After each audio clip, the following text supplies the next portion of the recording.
This video shows how to place unregistered 3D CAD models, such as a simple flag with a 00 coordinate system at the base of the flagpole, into a geospatial coordinate system along with the terrain. First, load both models, the terrain and the flagpole, into PDF3 Report Gen, set the output file name, and then we set the output coordinate system for the new PDF to be a UTM projected geospatial coordinate. To help navigation, we can set the default view scheme to geospatial to provide some help to the user, and then also add some controls on the page so that the position can be measured and the artificial scale changed for viewing the PDF scene.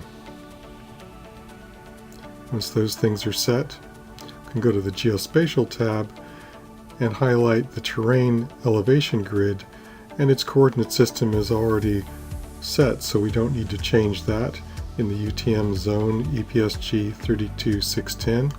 But then the flagpole doesn't have any coordinate system and needs to be set explicitly, so we set both of those to the same value.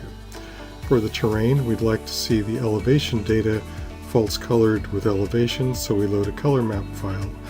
And then going to the positioning, we don't need to change the position of the terrain because that's already pre-specified. However, the flagpole, we can now explicitly set eastings, northings, and elevation data for precisely where we'd like to see the flagpole in our terrain. In addition, we'll scale up the 1 meter flagpole by 100 so that we can see it more easily in the terrain. Okay, all set, let's convert. This process loads both data files, the terrain and the flagpole, and creates a new 3D PDF. Zooming in, we can have a look at the overall terrain, and in a detail where we've decided to place the flagpole, we can zoom in and see its location is exactly where it was specified in our coordinates.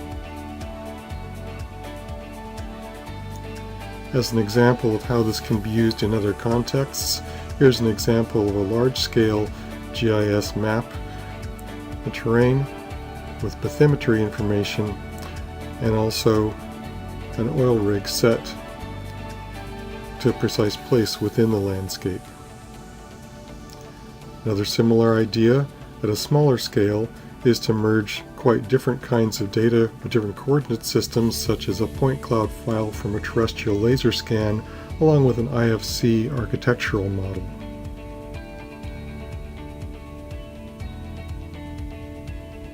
And then finally, here's another case of an offshore survey done with a point cloud file and also an AutoCAD pipework model merged into the same coordinate system. For more information about how this can be helped in your project, see pdf3d.com.